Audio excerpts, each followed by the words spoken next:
Hindi lang ako dito. Hindi lang ako yung taong dumadaan lang sa bawat araw.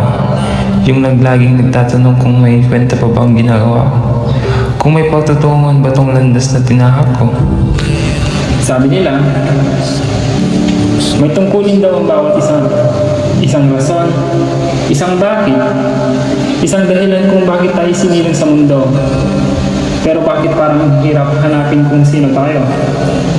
Bakit parang ang layo kung sino dapat ako? Siguro kasi nasa gitna pa ako ng paglalakbay. Hindi pa buo, hindi pa perfecto. Hindi pa ako yung taong pinapangarap kong maging. Ito palang paglago. Yung idea na may kaya ka pang marating. May malaman ka pang pwedeng punuin. Hindi sapat na alam mo lang paraan. Kailangan mong tahakin, kailangan mong piliin. Pero aminin natin, hindi biro ang manatiling matatag.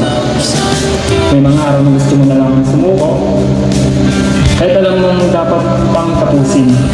Ng mga gabi na mas pipiliin mo na lang sumuko kaysa harapin ang hamon ng bukas. Doon na tayo pumapasok sa disiplina. Yung kakayang kontrolin ng sarili. Hindi lang sumunod sa bugso ng damdamin. Kundi gawin ang tama.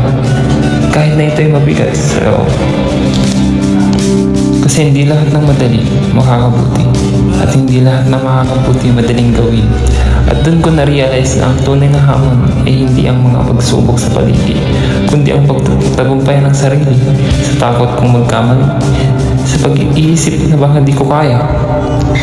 Sa bawat galit na hakbang at sa paghahanap ng tamang landas, unti-unti kong nararamdaman, ito na siguro yun. Hindi yung saya na panandalian lang, hindi yung tagumpay na biglang, kundi isang malalim na intento. Kaya kung tatanungin mo ako kung sino ako, hindi na ako yung dating pahina na pwedeng balikan. Pero hindi na rin ako yung dating. Ako yung patuloy na hihinging patungo sa aking tungkulin.